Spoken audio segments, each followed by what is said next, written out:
এই যে পশ্চিমবাংলা থেকে প্রায় 1000 লোককে নিয়ে গেছে ট্রেনিং করবার জন্য দিল্লিতে, আমি জানতামই না।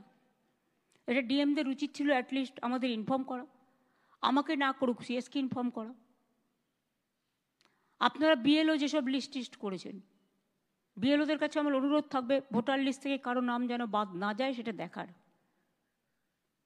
মনে রাখবেন ইলেকশন কমিশন তার নোটিফিকেশন যখন হবে ডেট অফ ইলেকশন, তখন থেকে এটা ইলেকশন কমিশনের আন্ডারে যায়। তার আগে স্টেট গভর্নমেন্ট, আবার ইলেকশনের পরেও স্টেট গভর্নমেন্ট। সুতরাং এটা মনে রাখবেন, আপনারা চাকরি করেন স্টেট গভর্নমেন্টের, কোনো মানুষকে অযথা হ্যারাস করবেন না।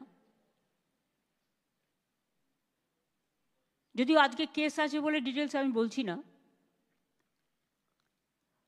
দেখবেন যেন মানুষ হ্যারাস না হয়। যারা দীর্ঘদিন এই রাজ্যের ভোটার, একটা লোক 4 দিন গিয়ে এলো, 4 দিন গেল, তখন হয়তো সেটা কোথাও ঘুরতে গেছে, তাই বলে আপনি তার নামটা বাদ দিয়ে দেবেন? আপনাকে দেখতে হবে তার অরিজিনাল অস্তিত্ব আছে কি না। আপনারা তো দেখছেন চারিদিকে যারা বাংলা ভাষায় কথা বলছে অত্যাচার হচ্ছে।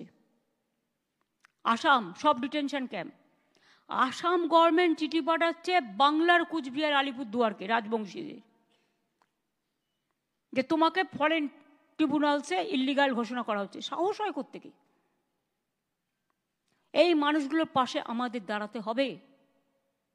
2, আমাদের 22 লাখ পরিযায়ী শ্রমিক আছে। আমি সাবিরুলকে বলবো, ও যেহেতু এই কমিটির চেয়ারম্যান আছে, আর মলয় আছে, দুজনে মিলে বসে সিএসের সাথে কাল পরশুই বসে একটা স্কিম তৈরি করো, ওদের ফিরিয়ে আনো।